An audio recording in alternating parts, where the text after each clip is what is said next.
Widow CEO sits in court. When the judge hears her name, the room stands still. Welcome back and enjoy the story. Alice Redmond entered the courtroom with slow, silent yet firm steps. The wrinkles around her eyes told stories that few there could imagine. Her shoulders remained straight, despite the weight of contempt and betrayal she had endured in recent years, enough to break any ordinary human being. But she was far from ordinary. She was a widow, a mother, and a silent CEO forgotten by those who owed her the most gratitude. The harsh, fluorescent lights of the New York City courthouse cast long shadows across the polished wooden floors as she made her way to her seat. At 67, Alice carried herself with a dignity that commanded respect, though today respect was the last thing she expected from her own flesh and blood. She smoothed down her charcoal gray suit, the same one she had worn the day they had buried Frank, her husband of 43 years. It seemed fitting somehow that she would wear it again today as she fought to protect what they had built together. Her attorney, Martin Lewis, a man nearly 20 years her junior, but with wisdom etched into the lines of his face, gave her a reassuring nod as she took her place beside him. The courtroom buzzed with whispers, and Alice felt, rather than saw, the cold stares directed at her from across the aisle. "They're all here," Martin murmured, discreetly tilting his head toward the right side of the courtroom where her two sons, Brian and David, sat with their wives and a team of attorneys, whose suits probably cost more than most people's monthly salaries. Alice didn't turn to look.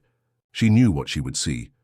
Brian, her firstborn, a man of 42 who had inherited his father's strong jaw and business acumen, but none of his integrity.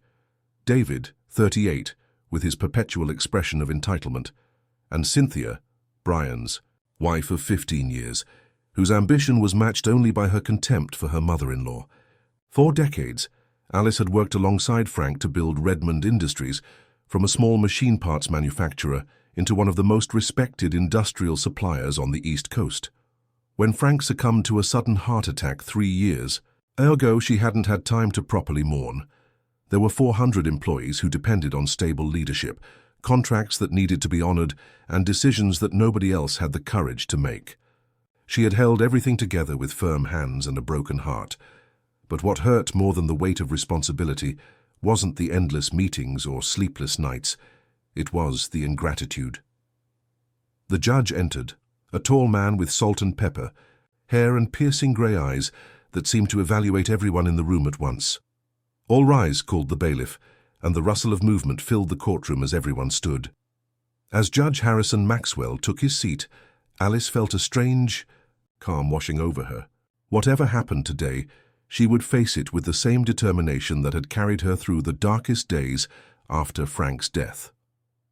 "Redmond versus Redmond Industries," the judge announced, his voice resonating through the quiet courtroom. "Case number 47291. We are here today to address allegations brought against Mrs. Alice Redmond by the plaintiffs, Brian and David Redmond." Alice listened as the plaintiff's lead attorney, a shark-like woman named Victoria Winters, outlined their case with practiced precision. "Your Honor, we are prepared to demonstrate that Mrs. Redmond has systematically misused company funds for personal gain, made critical business decisions without proper board approval, and undermined the financial stability of Redmond Industries since assuming control following Mr. Frank Redmond's passing. Our clients, as major shareholders and board members, have been forced to take this legal action to protect the company their father built." The audacity of the claim made Alice's blood boil, but decades of boardroom negotiations had taught her to keep her emotions in check. She had never taken a penny that wasn't rightfully hers. Every decision had been made with the company's best interests at heart, and now her own sons were attempting to paint her as some kind of corporate criminal. When it came time for her to be formally recognized by the court, Alice rose slowly from her seat, her back straight despite the arthritis that had begun to plague her joints. The opposing attorneys exchanged knowing glances, clearly expecting a frail woman who would crumble under questioning. "Please state your name for the record," the clerk instructed. "Alice Margaret Redmond," she replied, her voice clear and unwavering. The same name that had been signed on the founding documents of Redmond Industries, the same name that had appeared in the business section of the New York Times when the company had weathered the recession without laying off a single employee. The same name that had been recognized by the Chamber of Commerce for pioneering family-friendly workplace policies in the manufacturing sector. And at that moment, Judge Maxwell paused. A strange silence fell over the courtroom. The judge looked up from his papers, studying Alice with a new intensity that hadn't been there before. He removed his glasses, a thoughtful expression crossing his face. "Mrs. Redmond," he said, his voice carrying a note of recognition that silenced even the most persistent whisperers.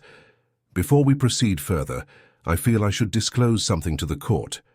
The opposing counsel tensed, clearly unprepared for this interruption. "When I was a boy," Judge Maxwell continued, "my mother worked at the Redmond Industries plant in Queens. She was a single parent, raising me on her own after my father was killed in Vietnam." His voice carried the weight of personal history.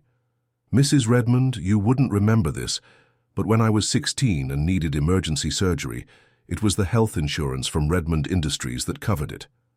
And when I was applying to colleges, it was the scholarship program your company established that helped fund my education."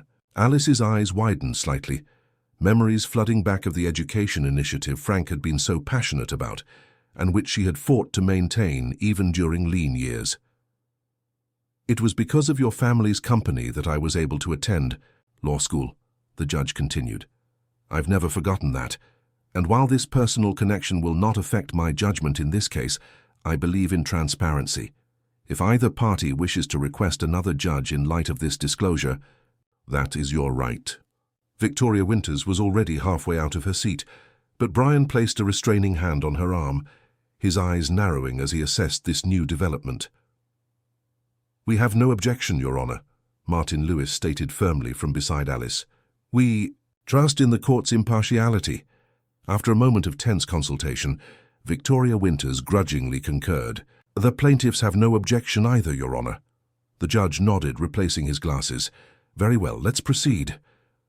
As the hearing continued, Alice felt the atmosphere in the courtroom shift. The initial confidence emanating from her son's side of the room had dimmed considerably. She could see it in the way Brian leaned forward, whispering urgently to his attorney, and in how Cynthia's perpetual smirk had faded to a tight-lipped expression of concern. The case against her was built on half-truths and deliberately misinterpreted data. They claimed she had diverted company funds for personal use when she had authorized resources for the Employee Emergency Relief Fund during the pandemic. They accused her of making unilateral decisions when she had maintained the company's commitment to domestic manufacturing instead of outsourcing to cheaper facilities overseas, a decision that had preserved hundreds of American jobs. As evidence was presented and witnesses called, Alice maintained her composure. When it was her turn to testify, she spoke directly and honestly, explaining each decision with the clarity of someone who understood every aspect of the business she had helped build. During a brief recess, Martin squeezed her shoulder. "You're doing beautifully, Alice. They're not landing any significant blows." "It's not about winning, Martin," she replied quietly. "It's about the fact that we're here at all." When court resumed, Victoria Winters called her final witness, David, Alice's younger son. As David took the stand, Alice allowed herself to really look at him for the first time that day. With his father's eyes and her own auburn hair, he had always been the more sensitive of her two children. Seeing him aligned against her cut deeper than she wanted to admit. "Mr. Redmond," Victoria began, "can you explain why you felt legal action was necessary against your mother?" David's eyes flickered briefly toward Alice before focusing intently on his hands. "The company has been my father's legacy. Since his death, we've seen significant shifts in management style and resource allocation that we believe run counter to his vision." "And did you attempt to address these concerns directly with your mother before pursuing legal action?" "We tried," David said, his voice hollow, "but she wouldn't listen. She dismissed our concerns. Said we didn't understand the business the way she did." Alice closed her eyes briefly. What he didn't mention were the aggressive demands, The threats to remove her from the board entirely, the ultimatum delivered at what was supposed to be a family Christmas dinner. The cross-examination by Martin was surgical in its precision. He methodically walked David through financial statements, showing the company's growth under Alice's leadership, the expansion of employee benefits, and the strategic decisions that had positioned Redmond Industries to weather economic downturns better than their competitors. "Mr. Redmond," Martin asked, his tone conversational, "are you aware that under your mother's leadership, company stock has increased in value by 23% while similar manufacturers have seen declines?" David shifted uncomfortably. "Yes, but..." "And are you aware that the employee retention rate at Redmond Industries is nearly twice the industry average?" "I am. One final question, Mr. Redmond. The emergency fund that you claim was misappropriated company money, did your father not establish that fund 27 years ago, after Hurricane Andrew devastated the homes of several employees?" David's face paled slightly. "Yes, he did." "And isn't it true that your mother simply continued that practice when the pandemic hit?" "Yes," David admitted, unable to meet Alice's gaze. As the day wore on, the case against Alice began to unravel. What had been presented as financial impropriety was revealed to be prudent business management. What had been characterized as stubbornness was shown to be principled leadership. By late afternoon, Judge Maxwell had heard enough. "I believe I'm prepared to render a decision," he announced, silencing the murmurs that had begun to fill the courtroom. The judge removed his glasses again, looking directly at Alice and then at her sons. "This court has heard extensive testimony regarding the management of Redmond Industries under Mrs. Alice Redmond's leadership. We have reviewed financial records, board meeting minutes, and witness statements. Based on the evidence presented, I find no merit to the plaintiff's claims of financial mismanagement or breach of fiduciary duty." Alice heard a sharp intake of breath from across the aisle where Brian sat. "Furthermore," Judge Maxwell continued, "I find the timing and nature of these allegations troubling. Redmond Industries has been, by all objective measures, thriving under the current leadership. The attempt to characterize successful and ethical business practices as misconduct appears to be motivated by factors outside legitimate business concerns." The judge paused, his expression grave. "This court recognizes Mrs. Redmond's significant contributions not only to the company, but to the broader community. It is with great disappointment that I observe members of her own family attempting to undermine her position through baseless litigation." He reached for his gavel. "The plaintiff's claims are dismissed in their entirety. Court costs and reasonable attorney fees will be assessed against the plaintiffs." The sharp crack of the gavel echoed through the courtroom, and Alice felt a weight lifting from her shoulders, not from the legal victory but from the vindication of her integrity. As people began to rise and gather their belongings, Alice finally turned to look directly at her sons. Brian's face was flushed with anger and embarrassment. David looked shell-shocked, his earlier confidence replaced by uncertainty. Cynthia was already on her phone, likely calling their PR team to handle the fallout. Alice didn't feel the triumph she had expected. Instead, a profound sadness washed over her. These were her children, her flesh and blood, the ones she had nursed through fevers and taught to ride bicycles. How had they arrived at this moment? She gathered her purse and nodded to Martin, who was already fielding congratulations from colleagues. As she made her way toward the exit, she found her path blocked by Judge Maxwell, who had stepped down from the bench. "Mrs. Redmond," he said quietly, extending his hand, "my mother would have been proud to see justice served today.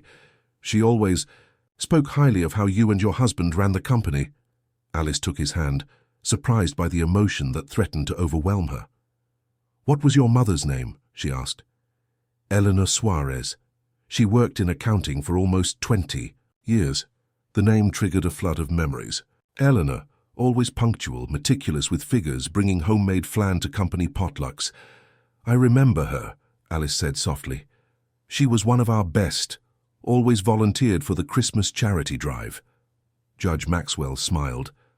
"That sounds like her." As they parted, Alice continued toward the door, her steps lighter despite the emotional weight of the day. Outside the courtroom, reporters had gathered, alerted to the high-profile family dispute. She braced herself for their questions. "Mrs. Redmond, how do you feel about winning against your own children? Will this affect the company's operations? Mrs. Redmond, what happens to your family now?" She paused, considering the cameras and microphones thrust toward her. With characteristic dignity, she spoke clearly. "Redmond Industries will continue to serve our customers, support our employees, and honor the values upon which my husband and I built this company. As for family matters, those will remain private. Thank you." As she turned to leave, she caught sight of David standing alone at the periphery of the crowd, watching her with an expression she couldn't quite read. For a moment, their eyes met, across the sea of journalists, and Alice thought she glimpsed something beyond the anger and entitlement, perhaps regret or even shame. Then the moment passed as Martin ushered her toward the waiting car, shielding her from the persistent questions of the press. The ride back to her Manhattan apartment was quiet. Alice watched the city pass by through the tinted windows, monuments, to ambition rising on every side. She had won today, but the victory felt hollow. How does one celebrate triumphing over one's own children? As the car pulled up to her building, Martin turned to her. "Alice, we should discuss next steps. There will be fallout from this at the company. The board will need reassurance." Alice nodded absently. "Schedule something for Monday. I need the weekend." "Of course." He hesitated. "For what it's worth, you were magnificent in there." Frank would have been proud. The mention of her late husband brought both pain and comfort. What would Frank have said about their son's betrayal? Would he have seen it coming in a way she hadn't? In her apartment, Alice removed her jewelry and shoes, making her way to the kitchen, where she mechanically prepared a cup of tea. The silence of the place enveloped her. Since Frank's death, she had grown accustomed to solitude, but tonight it pressed in with particular weight. She carried her tea to the window overlooking Central Park, now bathed in the golden light of sunset. Somewhere out there, her sons were likely licking their wounds, plotting their next move, or perhaps, though she hardly dared hope, reconsidering the path they had chosen. The telephone rang, startling her from her thoughts. The caller ID showed Martin's number. "Alice," he said when she answered, his tone more personal than professional. "I just wanted to check that you're all right." "I'm fine, Martin, just tired." "There's something you should know. The company switchboard has been flooded with calls from employees who heard about the verdict. They're calling to express support for you." Alice felt a lump form in her throat. "Thank you for telling me." After they hung up, she returned to the window, watching as the city lights began to twinkle in the growing darkness. There was pain in this day, yes, but perhaps also the beginning of something new. If not reconciliation with her sons, then at least a reaffirmation of what truly mattered. The company she and Frank had built, the people who depended on it, and the values it represented. Tomorrow would bring new challenges, but tonight Alice Redmond allowed herself to rest in the knowledge that she had stood firm, as she always had, against those who would tear down what she had helped create. If you are enjoying the story, type 5 in the comments and subscribe for more videos like this. If not, type 0. It helps me create even better content for you. Continuing. As dawn broke over New York City, Alice awakened to the soft ping of her phone. Emails had been arriving throughout the night. Board members, industry colleagues, employees reaching out with messages of support after news of the court case had spread. She scrolled through them, surprised by the outpouring from people she hadn't expected to take sides in what was essentially a family matter. One message caught her eye. Elena Rodriguez, the head of manufacturing at their Cleveland facility. "Mrs. Redmond, my team and I stand with you. Your leadership has kept our families fed and our community strong. Whatever happens next, please know you have allies." Alice felt a warmth spreading through her chest. Elena had started on the assembly line 20 years ago and had risen through the ranks on merit alone. Her message was a powerful reminder that Redmond Industries was more than just a company. It was a community, a lifeline for thousands.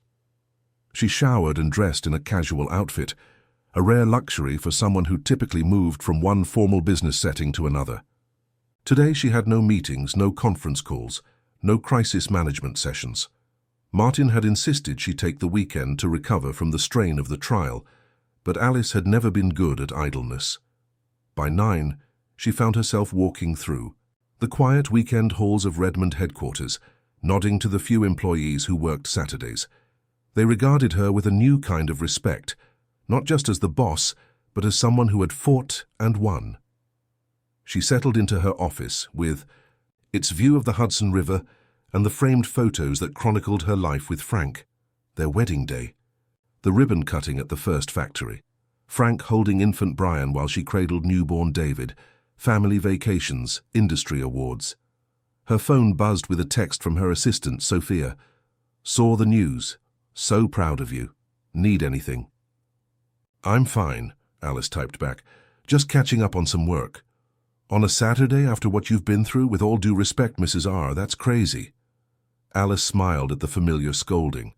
Sophia had been with her for 15 years and was one of the few people who spoke to her with such candor. Just for an hour, Alice promised, though they both knew it would be longer. She opened her laptop, intending to review the quarterly projections, but found herself instead looking at old family photos stored in a folder rarely opened. Brian's graduation from business school, David's wedding day, family Christmases and birthdays, moments when they had been a family in more than just name. Where had it all gone wrong? Alice had asked herself this question countless times, since the first hints of discord had appeared after Frank's death. Had she been too focused on the company? Had Frank shielded her from growing resentments? Or was it simply that grief affects everyone differently, transforming some people in ways that make them unrecognizable? A knock at her open door interrupted her thoughts. She looked up to see James Porter, the company's chief financial officer and one of her most trusted advisors. I thought I might find you here, he said, leaning against the doorframe. At 62, James had the weathered face of someone who had seen his share of corporate battles. Can't stay away, can you? Alice closed her laptop. Just trying to get my bearings. Mind if I join you? She gestured to the chair across from her desk, and James settled into it with the comfort of old friendship. He had been Frank's roommate in college and had joined the company in its early days. If anyone understood what she was going through, it was James. Quite a performance yesterday, he said. I heard you didn't flinch once. You make it sound like a performance. Isn't that what boardrooms and courtrooms have in common? We're all just actors playing our parts. He leaned forward. But that's not why I'm here. I wanted to tell you that Brian called me this morning. Alice tensed. What did he want? To talk about you, actually. He sounded different, less certain than I've heard him in a long time. Different how? James considered his words carefully. Like someone who's just had their worldview shaken. He asked if I thought you would ever forgive him. Alice's breath caught. Of her 2 sons, Brian had been the driving force behind the lawsuit, the one whose ambition had always seemed most likely to override his compassion. And what did you tell him? I told him that wasn't for me to say, but that you've never been one to hold grudges. James studied her face. Was I wrong? Alice looked away, focusing on the river beyond her window. I don't know, James. This isn't a business disagreement we're talking about. They tried to take everything, not just the company, but my reputation, my dignity. I know. And the things they said in court, she shook her head, the pain still fresh. David claimed I never listened to them, that I dismissed their ideas. But they never wanted to innovate. They wanted to strip the company bare, sell off the domestic plants, lay off loyal employees, outsource everything for a quick profit. How could I agree to that? James nodded, understanding the core of the conflict. Frank always said the hardest part of business wasn't the competition, it was balancing profit with principle. And now our sons see principle as an impediment to profit. Alice sighed. What would he have done, James, if he were here? He would have done exactly what you did. Stood his ground. James rose from his chair. But he also would have remembered, that family is complicated. People make mistakes, even big ones. After James left, Alice found herself drawn to the window, watching clouds gather over the river. A storm was brewing, both literally and figuratively. The court victory had secured her position, but the real challenge, healing the wounds within her family, was just beginning. She picked up her phone and scrolled to Brian's contact information. Her finger hovered over the call button before she set the phone back down. It was too soon. The words would be forced, the emotions too raw. Instead, she gathered her things and headed for the elevator. If she couldn't yet face her sons, she could at least check on another part of her extended family. The production floor of the Manhattan facility was quiet on weekends, with only a skeleton maintenance crew on duty.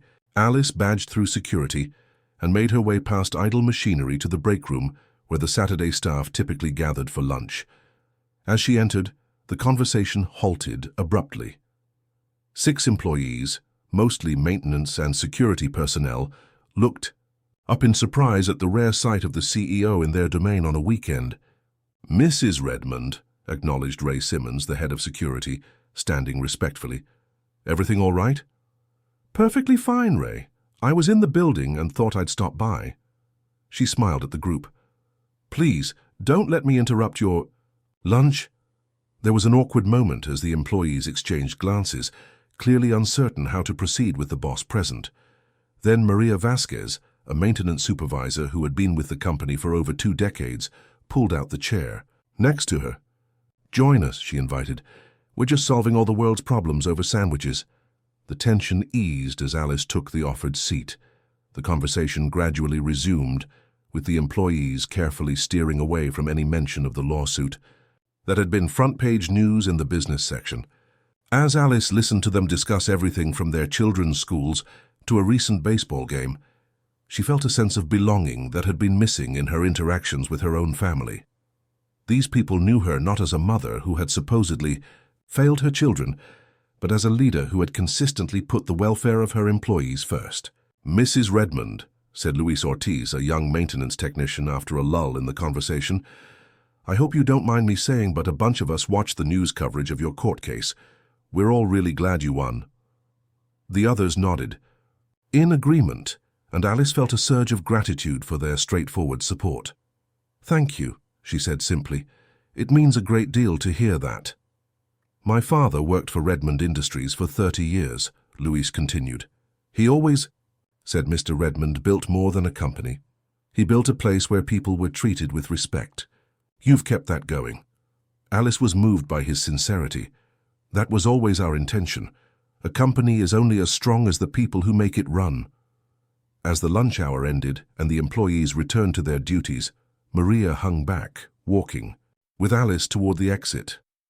"You know," Maria said, her voice lowered, "my daughter Carmen works in HR at the Cleveland plant. She told me that some of the middle managers there were getting nervous calls from your son's allies, even before the lawsuit went to court. Promises of promotions, if they supported the new direction." Alice stopped walking, turning to face Maria fully. "There was an organized attempt to undermine me from within the company." Maria nodded grimly. "From what Carmen heard, they've been laying groundwork for months. But it backfired. The more they pushed, the more people resented the interference. Nobody liked the idea of suits from New York telling them how to run their operations." The revelation sent Alice's mind racing. The lawsuit hadn't been an isolated action, but part of a coordinated campaign. How deep did it go? Who else had been approached? "Maria, I appreciate you telling me this. If you hear anything else, you'll be the first to know," Maria assured her. "Most of us have long memories, Mrs. Redmond.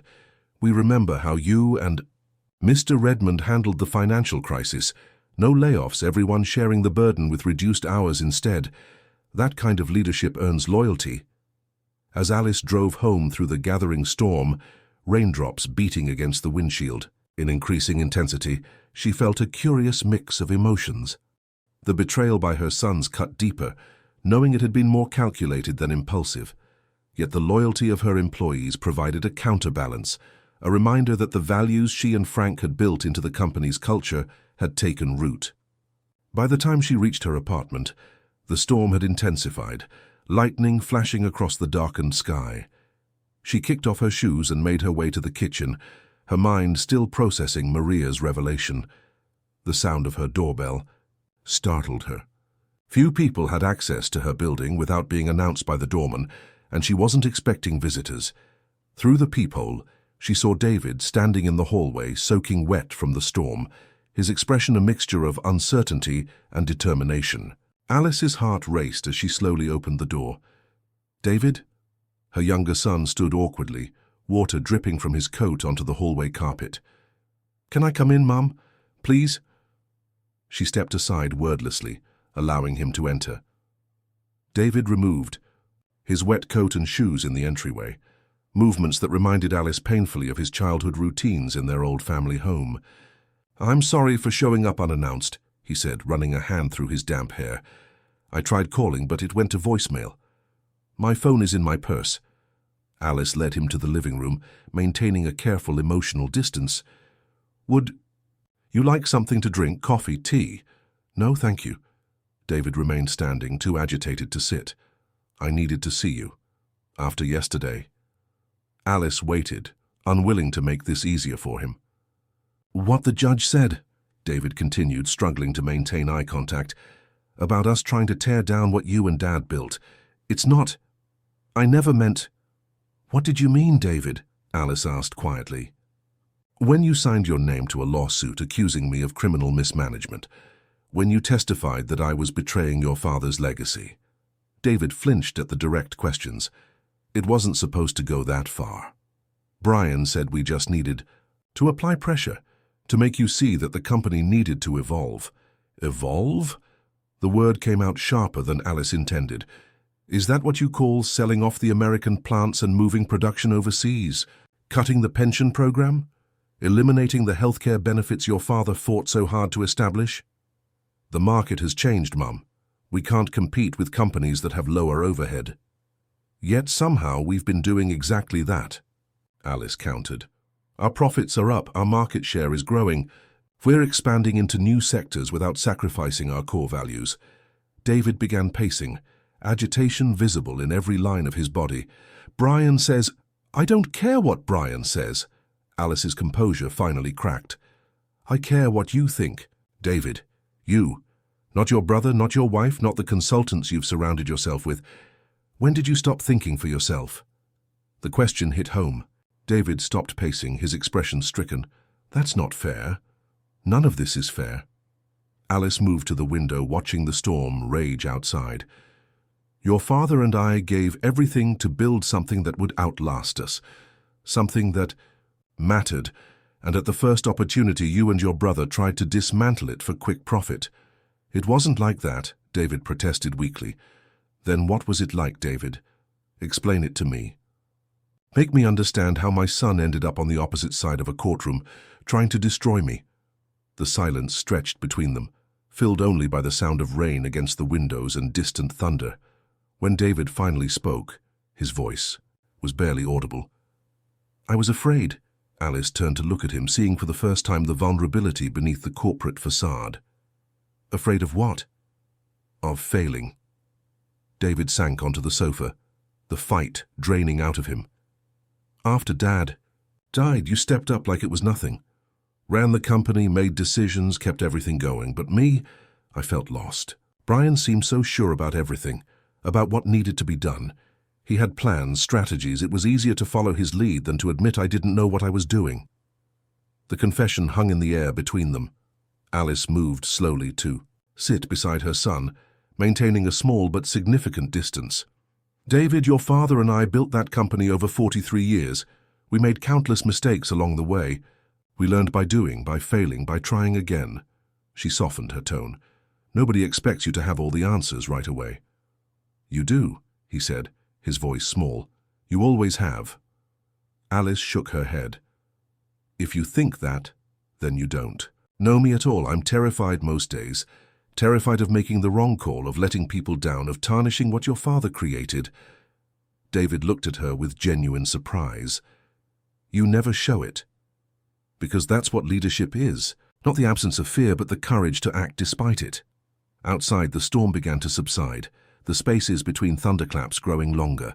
Inside, mother and son sat in a silence that was no longer hostile but thoughtful. "The things we said in court," David finally ventured, "they weren't true. I knew they weren't true, even as I was saying them." "Then why say them?" He looked down at his hands. "Because once we started down that path, there didn't seem to be a way back. Pride, I guess. Or cowardice." Alice felt something loosen in her chest. Not forgiveness, not yet, but perhaps the beginning of understanding. And now? Now I don't know, David admitted. Brian is still convinced we were right. Cynthia is already talking about appealing the decision. But He struggled to find the words. I'm not sure I can do it anymore. Pretend that this is about business when it's really about... He trailed off. About what? Alice prompted, gently. About the fact that Dad chose you to lead instead of us. The admission seemed to cost him, but once spoken, the words tumbled out more freely. He always said the company would be ours someday, but when it mattered, he left you in charge. Brian took it as a vote of no confidence. I think I did too, for a while. Alice felt a pang of regret at how the succession had been handled. Frank's illness had progressed so rapidly at the end that many conversations had been left unfinished, many plans left unstated. Your father believed in both of you, she said carefully. But he also believed in preparing you properly. He wanted you to understand every aspect of the business before taking the reins, not just the financial statements, but the people, the communities we serve, the values that make us who we are. David nodded slowly. I'm starting to see that now. A tentative knock at the door interrupted their conversation. Alice rose to answer it, surprised to find Brian standing in the hallway, as wet from the storm as David had been. Mother, he said stiffly, then caught sight of David over her shoulder. So he's already here. Alice stepped back. Come in, Brian. The atmosphere in the apartment immediately tensed with Brian's arrival. Unlike David's uncertain contrition, Brian carried himself with the same defensive pride he had displayed in court. I tried calling David when I heard he was coming to see you, Brian explained, removing his wet coat. I thought we had agreed to approach this together. Some things needed to be said without an audience, David replied, standing to face his brother. Brian assessed the scene with a businessman's calculating eye. Judging from your expressions, I'd say reconciliation is already underway. How touching. That's enough, Brian, Alice said firmly. If you've come to continue the fight, you can leave now. Today has been difficult enough. Brian's facade cracked slightly. That's not... I didn't come to fight. He ran a hand through his damp hair in a gesture reminiscent of his father. I came because David left in the middle of our meeting. We were discussing next steps. Next steps, Alice echoed, her voice cooling. After yesterday, I would have thought the path forward was clear. Brian moved further into the apartment, maintaining a careful distance from both his mother and brother. The three Redmonds formed a triangle of tension in the elegant living room, the storm outside a fitting backdrop for the emotional turbulence within. The judge was biased, Brian stated, though with less conviction than he might have mustered 24 hours earlier. We have grounds for appeal. No, we don't, David interjected firmly, and even if we did, I won't be part of it.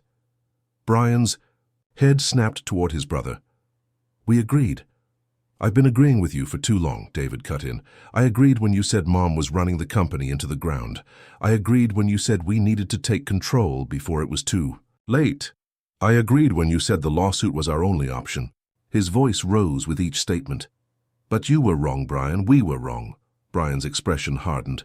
This is about business, not sentiment. The company needs to evolve to survive. Is that what you tell yourself? David challenged. That this is just business? We sued our mother, Brian. We stood in a courtroom and accused her of stealing from the company she built with Dad. The company Dad built, Brian corrected automatically. Alice, who had been watching this exchange with growing clarity, finally spoke. Your father would be ashamed of what you've done, Brian. Not because you challenged me. He always encouraged healthy debate. But because you did it without honor. Her words landed like physical blows. Brian flinched, his carefully constructed righteousness beginning to crumble. You don't know what Dad would think, he said, but the words sounded hollow even to his own ears. I knew your father for 46 years, Alice replied quietly. I knew his mind, his heart, his values, and I know that he didn't build Redmond Industries just to generate profit. He built it to create something of lasting value for the employees, for the communities we serve, and yes, for his family. Then why didn't he trust us to run it? The question burst from Brian with such raw emotion that it was clear this was the real issue. Not corporate strategy or financial performance, but a son's perceived rejection by his father. "Is that what this has been about?" Alice asked, genuine surprise in her voice. "You think your father didn't trust you?" Brian looked away, unwilling to show vulnerability even now. "He named you CEO in his will. Not me, not David. After all those years of grooming us to take over, he chose you instead." Alice moved closer to her eldest son, close enough to see the mixture of anger and hurt in his eyes. "Brian, your father had a stroke 3 days before he died. We had no time to finalize succession plans. The board voted me in as interim CEO to provide stability during the transition.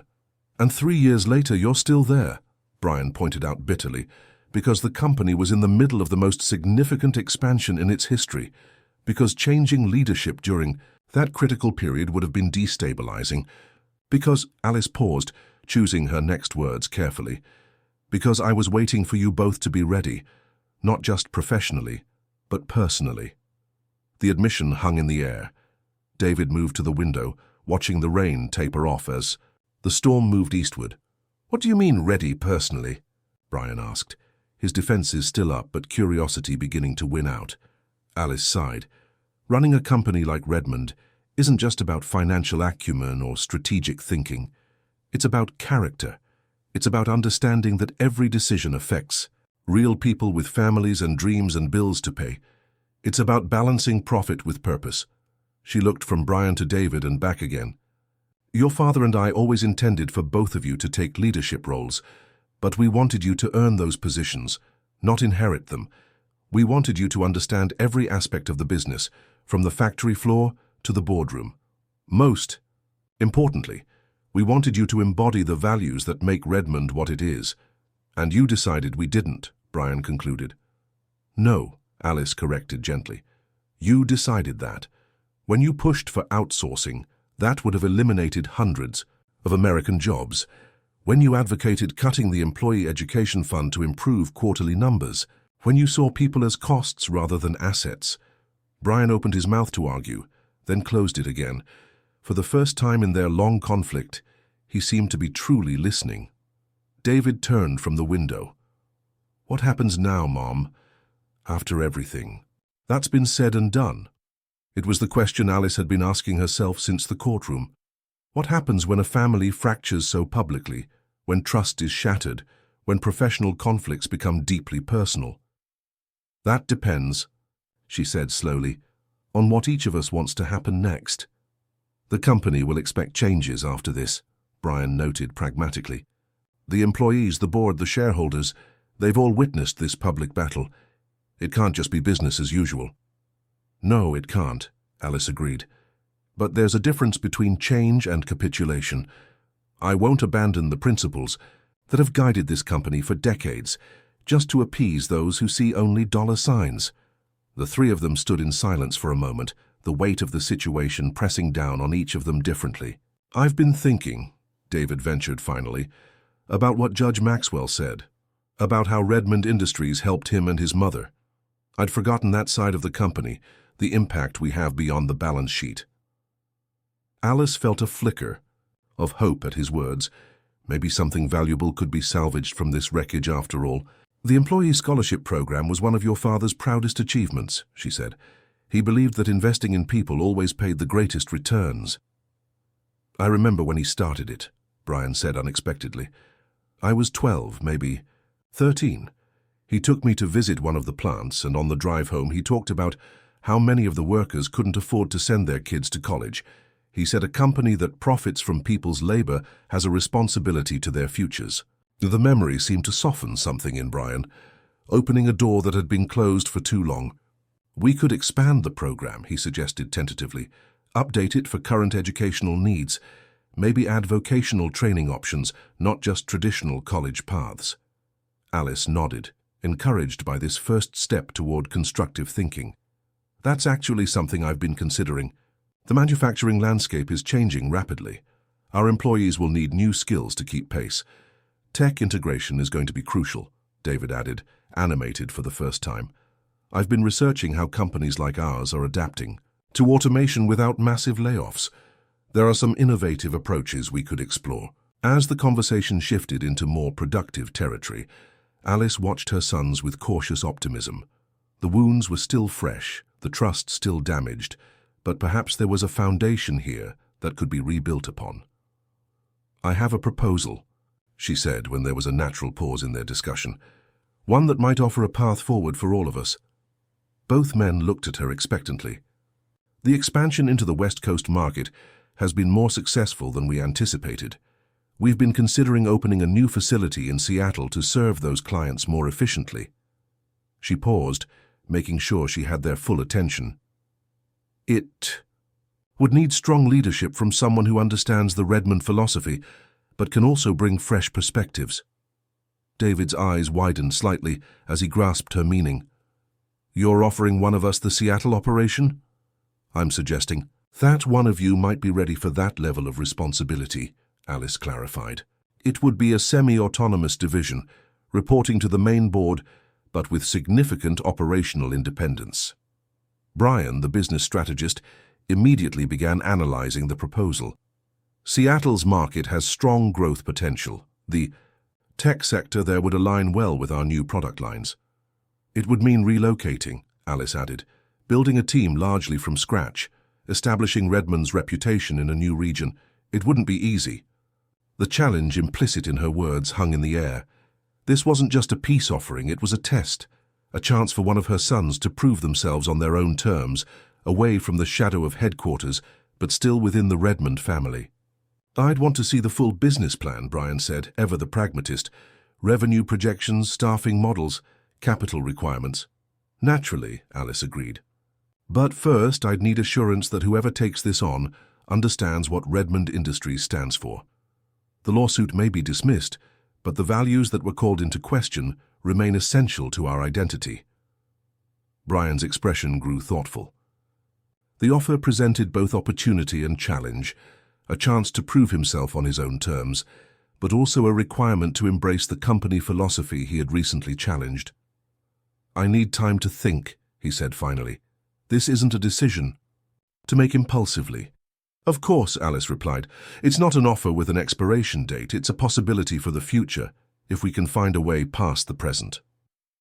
As the brothers prepared to leave, the atmosphere in the apartment had transformed. The hostile tension of their arrival had given way to something more complex. Not reconciliation, exactly, but perhaps the beginning of a thaw. At the door, David hesitated. "Mum, about the things I said in court, I'm sorry, truly." Alice nodded, accepting but not dismissing the apology. "Actions speak louder than words, David. Always have." Brian, watching this exchange, cleared his throat awkwardly. "The board meeting on Tuesday. Will you be addressing the lawsuit?" "Yes," Alice confirmed. "I'll be presenting a unified message about the company's direction and leadership. The details of that message will depend somewhat on what happens between now and then." The implied question was clear. Would they be attending as allies or adversaries? "We'll be there," Brian said, neither committing to nor rejecting reconciliation. As her sons departed, Alice returned to the window. The storm had passed, leaving behind puddles that reflected the emerging sunlight. Across the park, a rainbow arched faintly against the clearing sky, nature's own symbol of hope after turmoil. She thought of Frank, of what he would make of this day's developments. He had always been better at reading their sons, at finding the balance between firm guidance and loving acceptance. She had been the disciplinarian, the one who pushed for excellence and accountability. Together they had complemented each other as parents and as business partners. Now, navigating alone, she found herself drawn to a more nuanced approach.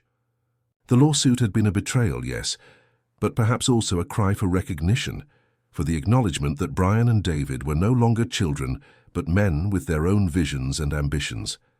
The challenge would be finding a way to honor those ambitions without sacrificing the values that made Redmond Industries more than just another corporation. A company that hadn't forgotten that profit and purpose could coexist, that loyalty flowed in both directions, that business could be a force for positive change. As evening fell, Alice made herself a simple dinner and settled at her dining table with the weekend financial reports. Work had always been her refuge, her constant companion in times of uncertainty. Tonight, however, it failed to fully engage her thoughts. Instead, her mind kept returning to the possibility she had offered her sons, the Seattle operation. It was a genuine opportunity, not just a peace offering. The West Coast expansion had been planned for months, and the question of leadership had been debated in private board sessions. Her phone rang, disrupting her thoughts. The screen showed Sophia's name. "I'm sorry to bother you on a Saturday night," her assistant began, "but I thought you should know. Someone leaked details of the lawsuit dismissal to the financial press. The Monday editions will be running stories about the Redmond family drama and what it means for the company." Alice felt a headache forming behind her eyes. "How bad is it?" "Mixed," Sophia replied. "Some are framing it as a victory for traditional business values over short-term profit-seeking. Others are questioning whether family dynamics might destabilize the company going forward. And the stock projections? Minor fluctuations anticipated, nothing significant. The company's fundamentals are too strong for serious impact. Small mercies, Alice thought. At least the business itself wouldn't suffer for the family's public airing of grievances. "There's one more thing," Sophia added. "James called. He said Brian reached out to him again, asking for historical data on the Seattle market and our previous West Coast initiatives. Apparently he's been working on it for hours." Despite everything, Alice felt a flicker of pride. Brian had always been thorough, always did his homework before making decisions. It was one of his better qualities when not overshadowed by ambition. "Thank you, Sophia. Enjoy your weekend. I'll see you Monday." After hanging up, Alice moved to her home office and retrieved a leather portfolio from her desk drawer. Inside were the preliminary plans for the Seattle expansion, market analyses, property options, staffing projections. She had been working on it privately for months, envisioning it not just as a business opportunity, but as a potential legacy project for the next generation of leadership. She spread the documents across her dining table, adding her own notes and questions in the margins. If Brian was seriously considering the offer, he would appreciate the depth of preparation. If David showed interest as well, they would need to have a different conversation. As she worked, Alice felt something she hadn't experienced in months. The simple pleasure of strategic planning, of building something new, of looking toward the future instead of defending the past. Whatever happened with her sons, whatever resolution they found to their fractured family dynamic, Redmond Industries would continue. The company that she and Frank had nurtured from a small operation into a national presence would face new challenges, adapt to new realities, perhaps even embrace new leadership. But its heart, the values and commitments that made it more than just a business, would remain intact. Of that Alice was certain. She would make sure of it, not just for Frank's memory or for her own legacy, but for the thousands of employees and their families who depended on Redmond for their livelihoods. The clock struck midnight as Alice finally gathered the papers back into the portfolio. Tomorrow would bring new developments, new conversations, perhaps even new beginnings. For tonight, it was enough to have weathered the storm and glimpsed the possibility of clearer skies ahead. Have you ever experienced a family conflict over business matters or inheritance? Let me know your thoughts in the comments below. By Tuesday morning, the boardroom of Redmond Industries' Manhattan headquarters hummed with nervous energy. The quarterly meeting, typically focused on financial performance and strategic planning, had taken on new significance in the wake of the court decision and the subsequent media coverage. Alice arrived early, as was her custom, reviewing her notes, hand-steeling herself for what promised to be a challenging session. The board members filtered in gradually, their greetings to her ranging from warmly supportive to carefully neutral, depending on their alignment in the recent conflict. James Porter took the seat to her right, leaning close to murmur, "Brian and David are in the building. They've been here since 7, apparently, meeting with some of the department heads." Alice nodded, processing this information without commenting. Their presence was expected. As shareholders and nominal executives, they had every right to attend. Their early arrival and meetings, however, suggested they were preparing for something more than passive participation. At precisely 9 o'clock, Alice called the meeting to order. The first hour proceeded according to the standard agenda: department reports, quarterly financial results, updates on ongoing projects. Throughout, Alice maintained the calm, authoritative demeanor that had earned her respect in the business world long before she assumed the CEO position. Then came the item everyone had been waiting for: leadership structure and corporate governance. "As you're all aware," Alice began, her voice steady, "recent events have raised questions about the future direction of Redmond Industries. I'd like to address those concerns directly." The boardroom grew silent, all eyes focused intently on her.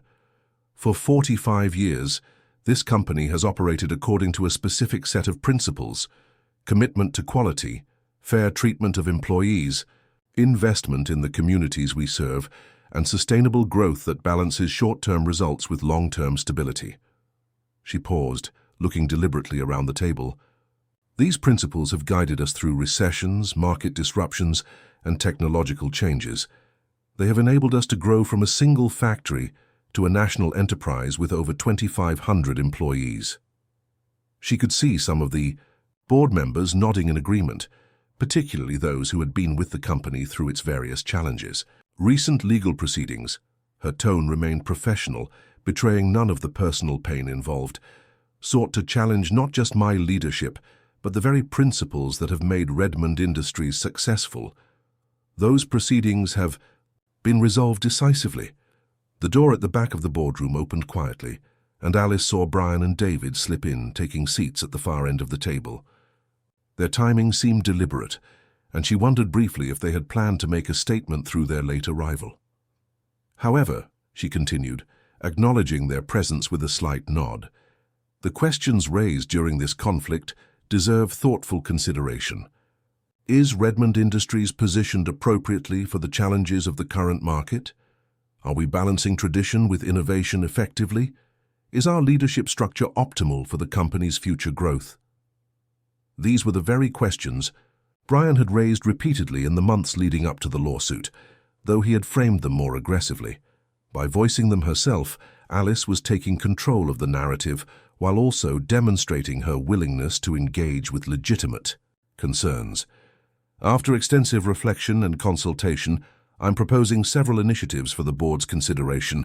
She outlined her plan methodically: accelerated investment in technology integration, expanded employee development programs, exploration of new market sectors, and, most significantly, the establishment of a semi-autonomous division in Seattle to serve the growing West Coast client base. This new division would require leadership that understands both our core values and the unique opportunities of the Pacific Northwest market, Alice concluded, deliberately not looking toward her sons. "I will be forming a search committee to identify the right candidate for this crucial role." The implication was clear. The position was open to competition, not guaranteed to either of her sons or anyone else. It would be earned, not granted. As the board members began asking questions and discussing the proposals, Alice noticed Brian and David exchanging glances. Whatever they had expected from this meeting, this wasn't it. She had neither fired them from their executive positions nor offered them expanded roles. Instead, she had created a scenario where they would need to prove themselves worthy of advancement. Exactly as she and Frank had always intended. The discussion continued for nearly an hour, with various board members expressing support for different aspects of Alice's plan. Throughout, Brian and David remained notably silent, observing rather than participating. Finally, as the meeting prepared to adjourn, Brian raised his hand. "Madam Chair, if I might have a moment." Alice nodded, curious about what approach he would take. "The floor is yours, Mr. Redmond." The formality was appropriate for the setting, but it also established a professional distance that acknowledged the fragility of their personal relationship. Brian stood, buttoning his suit jacket in a gesture reminiscent of his father. "I'd like to express my support for the initiatives outlined today, particularly the Seattle expansion." His voice carried the practiced confidence of a seasoned executive. "I believe these strategic moves align well with market trends while maintaining the company's established strengths." Alice kept her expression neutral, though she was surprised by his public endorsement after their private conflicts. Furthermore, Brian continued, "I'd like to officially submit my candidacy for the leadership position in the new division.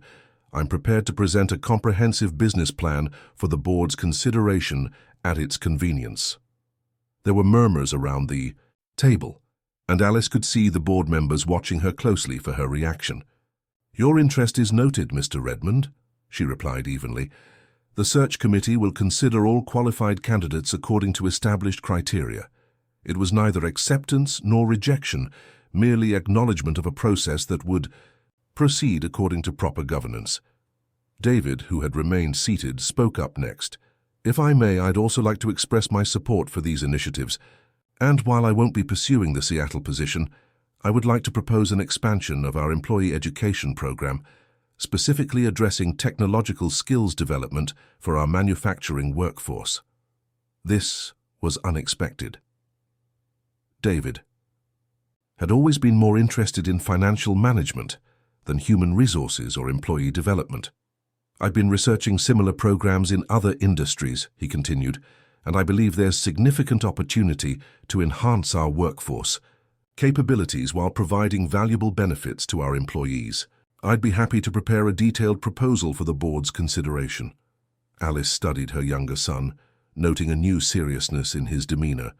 Perhaps their confrontation had catalyzed growth she hadn't anticipated. "The board would welcome such a proposal, Mr. Redmond," she responded. "Perhaps you could work with our HR department to develop it further."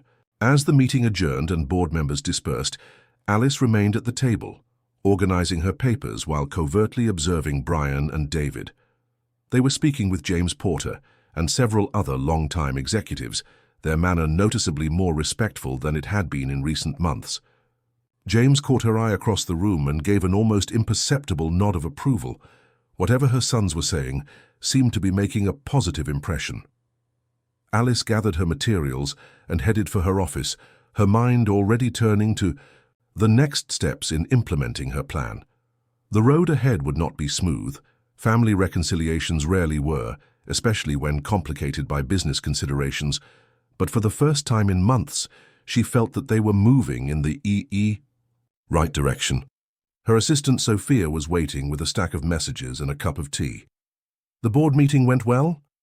"Better than expected," Alice admitted, settling behind her desk. "Brian is officially pursuing the Seattle position, and David seems to be finding his own path focused on employee development." "So a truce?" "A beginning," Alice corrected. "We have a long way to go." "The media is still calling for statements about the family drama," Sophia noted, handing over the message slips. "The Wall Street Journal, Forbes, even some of the local stations." Alice waved them away. "No comments beyond the official statement. The company's internal matters remain internal." As Sophia departed, Alice turned to her computer to find an email from Brian, time-stamped just minutes ago. The subject line read simply, "Seattle Proposal Draft 1." She opened it to find a detailed business plan for the West Coast Division, clearly the result of intensive work over the weekend. The document was thorough, well-researched, and, most surprisingly, incorporated many of the company values she had feared he had abandoned. A separate email from David contained an outline for his proposed employee education initiative, focused particularly on helping long-time workers adapt to technological changes without fearing for their job security. Alice leaned back in her chair, a complex mixture of emotions washing over her: pride in her son's capabilities, cautious hope for their professional futures, lingering hurt from their betrayal, relief that perhaps, just perhaps, the rift might be healable. A soft knock at her door interrupted her thoughts. She looked up to see Brian standing in the doorway, his expression tentative. "Do you have a moment?" he asked. "Of course." She gestured to the chairs across from her desk. Brian entered but remained standing, hands in his pockets in a gesture of uncharacteristic uncertainty. "I wanted to explain something about the Seattle proposal." "I just started reviewing it," Alice said. "It seems very comprehensive." "The financial projections are solid," he agreed. "But there's something you should know about how I developed it." Alice waited, curious about what seemed to be a difficult admission for her usually confident eldest son. I reached out to Judge Maxwell's mother, Eleanor Suarez, Brian said finally. She's retired now, but she still lives in Queens. I asked her about the early days of Redmond, about how Dad ran things, about the values that made the company special to its employees. This admission stunned Alice more than anything that had happened in the courtroom. Brian had always been forward-looking, dismissive of outdated business practices. For him to seek wisdom from the company's past represented a significant shift in perspective. "What did she tell you?" Alice asked softly. "She talked about the time one of the machines malfunctioned and injured 3 workers. How Dad shut down the entire plant for 2 days to completely overhaul the safety protocols, even though it cost a fortune in lost production." Brian's eyes held a new understanding. She said, that's when everyone knew Redmond was different. That the people mattered more than the profits. Alice remembered that incident vividly. Frank had been devastated by the injuries, had visited each worker in the hospital, had personally supervised the safety redesign. "She told me other stories too," Brian continued, about the Christmas bonuses during the recession when other companies were cutting staff, about the time Dad turned down a lucrative military contract because it would have meant producing components for weapons systems. He finally took a seat, leaning forward earnestly. "I thought I knew what made Redmond successful, the strategic decisions, the market positioning, the financial management, but I missed something fundamental." "The people," Alice supplied. "The people," Brian agreed, "and the principles. The things that don't show up directly on balance sheets, but create the foundation for everything else." Alice studied her son, seeing glimpses of the thoughtful boy he had been before ambition and conflict had hardened him. "That's what your father and I tried to teach you and David all along." "I know," Brian acknowledged. "I just couldn't hear it until I had to find it for myself." He hesitated, then added more quietly, "And until I almost destroyed it by trying to force changes that would have undermined everything that makes this company special." The admission clearly cost him, but it also revealed a maturity that gave Alice hope for the future, both the companies and their families.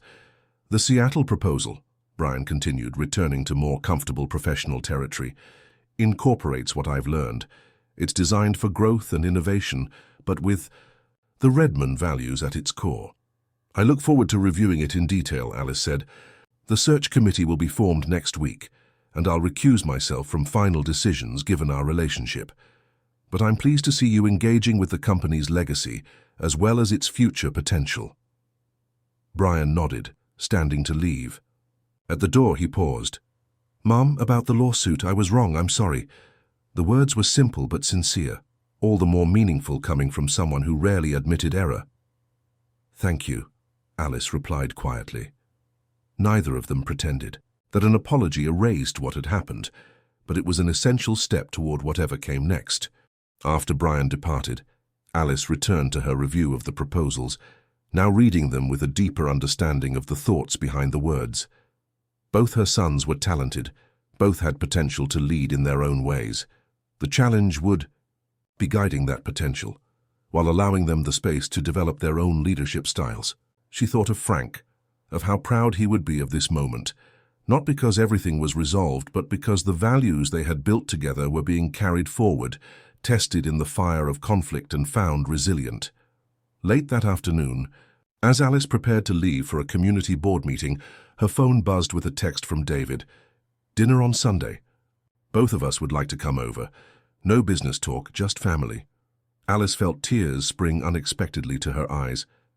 Just family had once been their normal, before business conflicts and power struggles had overtaken their personal relationships. She hadn't realized how much she had missed those simpler connections until they were offered again. "Sunday at 6, she texted back.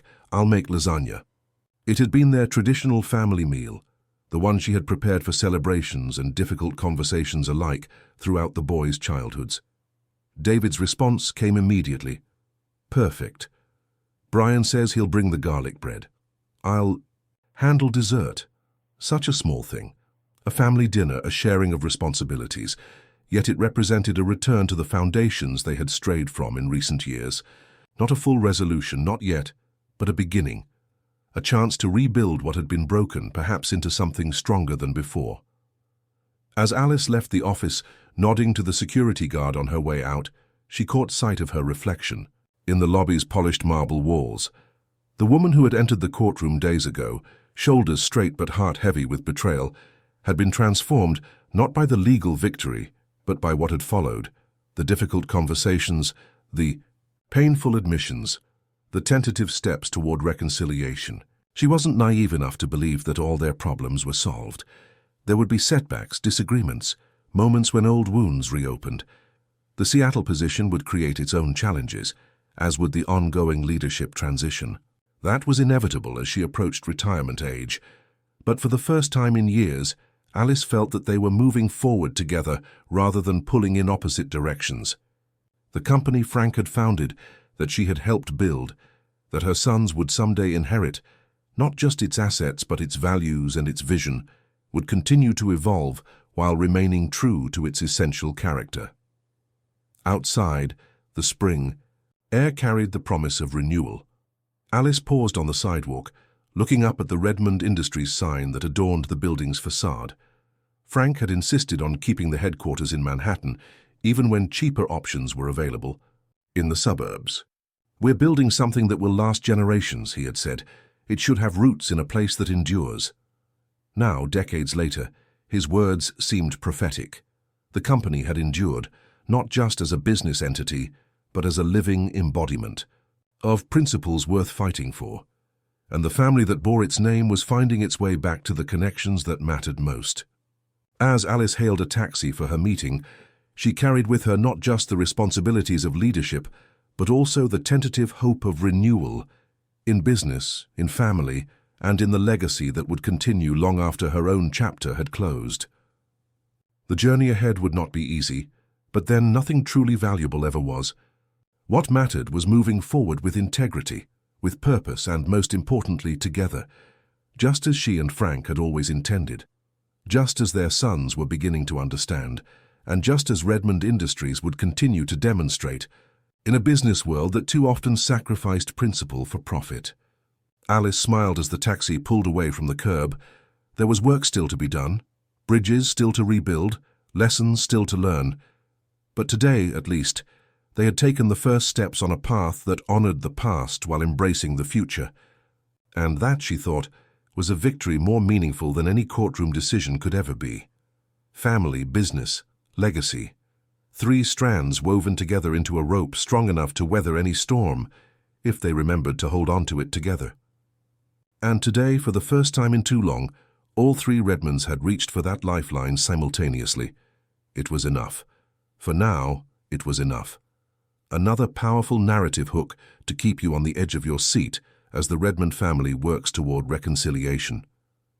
Will their Sunday dinner be a true new beginning, or will old tensions resurface? 2 months passed, bringing summer heat to the city and gradual healing to the Redmond family. The Sunday dinner had become a weekly tradition, sometimes awkward, occasionally tense, but increasingly comfortable, as they relearned how to be family without the business conflicts overshadowing every interaction. In the company, changes were unfolding at a measured pace. The search committee had narrowed the candidates for the Seattle position to 3 finalists, with Brian among them. His proposal had impressed the committee with its blend of innovation and respect for company traditions, earning him a legitimate shot at the role despite the earlier conflicts. David had thrown himself into developing the Employee Education Initiative, working closely with the HR department and spending time at each manufacturing facility to understand the specific needs of different worker groups. The preliminary program had received enthusiastic support from both the board and the employee representatives, with plans for implementation in the fall. Alice found herself in an unexpected role, that of mentor rather than adversary to her sons. As they engaged more thoughtfully with the company's operations, they sought her guidance more frequently, valuing her experience and institutional knowledge in ways they had previously dismissed. On a warm July morning, Alice sat in her office, reviewing the quarterly reports. The company was performing well, with strategic adjustments yielding better than expected results. Even the minor stock fluctuations following the public lawsuit had corrected themselves as market analysts recognized the company's underlying stability. A knock at her door preceded Sophia's entrance. "Mrs. Redmond, James Porter is here to see you. He says it's important." Alice set aside her reports. "Send him in." James entered, his expression serious but not alarmed. After the door closed, he took a seat across from her desk. "The committee has made its decision on the Seattle position," he said without preamble. As chair of the search committee, James had recused himself from the final vote given his friendship with the family, but had overseen the process to ensure its integrity. "And," Alice prompted, when he didn't immediately continue, "Brian has been selected. Unanimously among the voting members." Alice absorbed this news with a complex mixture of pride, concern, and satisfaction, based on merit, not family connection. "Absolutely," James assured her. His proposal was superior, his understanding of the market comprehensive, and his commitment to company values clear. The fact that he's a Redmond was irrelevant to the decision. Alice nodded, relieved. "When will the announcement be made?" "That's up to you as CEO. The paperwork is prepared whenever you're ready to proceed." She considered the implications, both professional and personal. "Let's schedule it for Monday's executive meeting. That gives us time to prepare the formal announcement and inform Brian privately." After James departed, Alice found herself looking at the family photo on her desk, Frank with the boys on a fishing trip, all three grinning proudly with their modest catch. It had been a simpler time, before corporate politics and succession questions had complicated their relationships. Yet there was something to be said for the growth that comes through challenge. The Brian who had earned the Seattle position was not the same man who had initiated the lawsuit months earlier.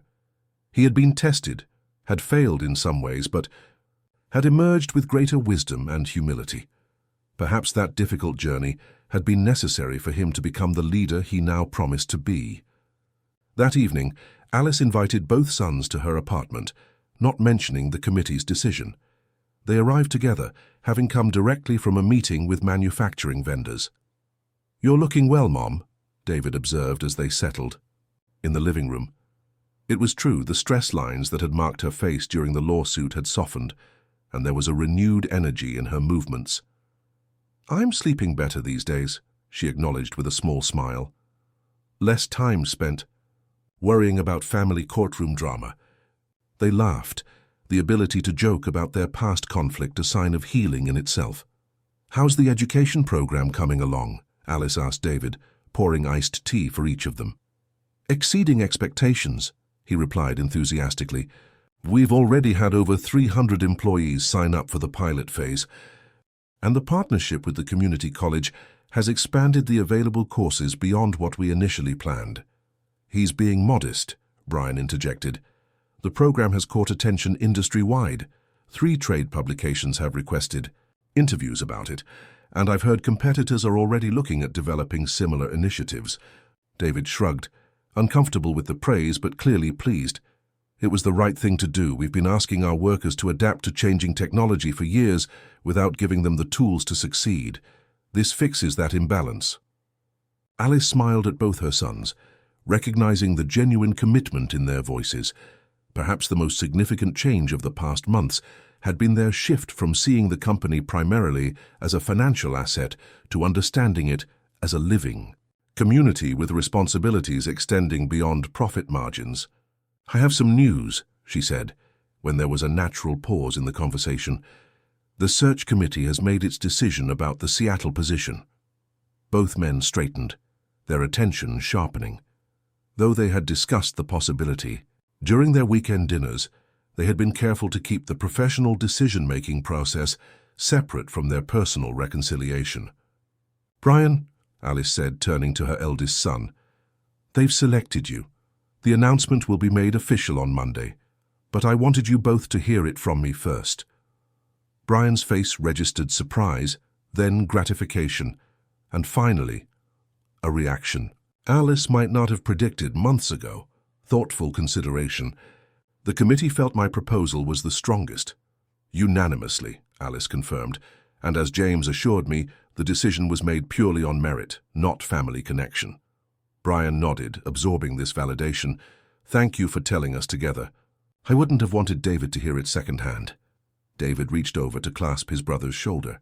"Congratulations, you earned it." The simple sincerity of the gesture moved Alice deeply. How far they had come from the hostile courtroom confrontation, where each had viewed the other as competition rather than support. "This will mean significant changes," Brian acknowledged, already thinking ahead. "Relocation, building a new team, establishing West Coast connections. You'll need to hire a strong management team," David suggested. "Maybe poach some talent from tech companies that understand the Seattle business culture. And maintain connections with headquarters to ensure consistent quality standards," Alice added. Just like that, they fell into familiar patterns of professional collaboration, bouncing ideas and concerns back and forth with the ease of people who understood both the business and each other's strengths and weaknesses. As the evening progressed, their conversation shifted naturally from business to more personal matters. David's renewed interest in community theater, a passion he had abandoned during the years of conflict. Brian's tentative steps toward reconciliation with his wife Cynthia, whose role in encouraging the lawsuit had created its own marital tensions. Alice's consideration of the non-profit board positions she had been offered, opportunities to extend her influence beyond Redmond Industries. When her sons finally departed with promises to attend Sunday dinner as usual, Alice found herself reflecting on the transformation of the past months. The courtroom showdown that had seemed like an ending had instead become a beginning, painful and difficult but ultimately necessary for growth. The company was thriving, adapting to changing markets while maintaining its core values. Her sons were finding their own paths to leadership, distinct from her own approach but equally valid. And their family, fractured but not broken by conflict, was gradually rebuilding trust and connection. Alice moved to the window, gazing out at the city lights that mirrored the stars above.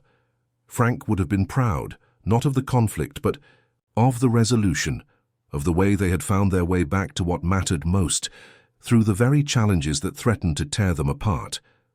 The path ahead would have its own difficulties. Brian's move to Seattle would test his leadership abilities in ways that headquarters never had. David's expanding role in employee development would require him to balance innovation with tradition. Alice herself would need to begin planning more concretely for her eventual retirement, a transition that would bring its own emotional challenges. But for the first time in years, Alice felt confident that whatever came next, they would face it as they had always been meant to, as a family as well as business associates, supporting each other's growth while honoring the legacy they shared. The Redmond name would continue, not just on company letterhead, but in the values that guided their decisions, the respect they showed their employees, and the integrity they brought to every aspect of their operations. As Alice prepared for bed that night, she found herself thinking of the courtroom where their conflict had reached its climax. How strange that a place of such pain could ultimately lead to healing, that public humiliation could become the catalyst for private reconciliation. Judge Maxwell had seen something in her that day, not just a successful businesswoman fighting for her company, but a mother trying to preserve a legacy of values for her children. In recognizing her contributions, he had inadvertently helped her sons recognize them too. And in that recognition had come the beginning of change. Not dramatic or instantaneous, but steady and enduring, like the growth of the company itself from a single factory to a national presence. Monday morning arrived with the clarity that often follows significant decisions. Alice dressed with particular care, choosing a suit that conveyed authority without severity, appropriate for the leadership transition she would be announcing. At the executive meeting, she watched with quiet pride as Brian received the news of his appointment with grace and humility, acknowledging the responsibility that came with the opportunity and expressing gratitude for the confidence placed in him. The Seattle division will represent Redmond Industries' commitment to innovation within tradition, he told the assembled executives. We'll be exploring new markets and technologies while maintaining the values that have always distinguished this company from its competitors. As applause filled the room, Alice caught David's eye across the table. He was smiling broadly, genuinely pleased for his brother's success, a reaction that would have been unimaginable during the hostile months leading up to the lawsuit. Later, as the meeting concluded and executives dispersed to their various responsibilities, Alice found herself momentarily alone in the boardroom. On the wall hung a portrait of Frank, commissioned after his death to commemorate his contributions to the company. "We found our way back," she whispered to the familiar image. "Not to where we were, but to where we needed to be." There was no response, of course, but she didn't need one. The evidence was all around her, in the thriving company they had built, together, in the sons who were growing into their inheritances in ways that honored both tradition and innovation, and in her own journey from grief through conflict to a new kind of peace. Outside the boardroom windows, New York City pulsed with energy and possibility. Inside, the Redmond legacy continued its evolution, shaped by the past but not confined by it, guided by values that transcended both family dynamics and business concerns. Alice gathered her materials and headed for her office, ready for whatever challenges the day might bring. Behind her, Frank's portrait seemed to watch with approval as she moved forward, carrying their shared vision into a future neither of them could have predicted, but both had helped create. The widow CEO had entered that courtroom months ago with dignity and determination, unwilling to surrender what she and her husband had built. She left it, not just with a legal victory, but with the beginnings of a more meaningful resolution. The reconciliation of a family divided by ambition, but united by something stronger. The values that defined not just their business, but their bonds to one another. And in that resolution lay the true legacy of Redmond Industries, not just a successful company, but a testament to the enduring power of principle over profit, of family over finance, of integrity over expediency. It was a legacy worth fighting for, worth preserving, worth passing on. As Alice settled behind her desk to prepare for her next meeting, she smiled at the framed photo of her family that had pride of place beside her computer. The past could not be changed, but the future remained unwritten. And today at least that future looked brighter than it had in a very long time. The widow CEO had prevailed, not through dominance, but through perseverance, not through force, but through faith in the values that had always guided her. And in that victory lay a lesson for all who witnessed it. True strength lies not in power, but in principle, not in winning at all costs, but in remaining true to what matters most. For Alice Redmond, what mattered most had always been family, both the one she had created with Frank and the extended family of employees, customers, and communities that depended on Redmond Industries. Now, having weathered the storm of betrayal and reconciliation, she could continue that legacy with renewed purpose and profound gratitude for the second chance they had all been given. Not an ending, then, but a new beginning, for the company, for the family, and for the values they would carry forward together into whatever challenges awaited them next. Did you ever have to stand up for your principles when it would have been easier to compromise?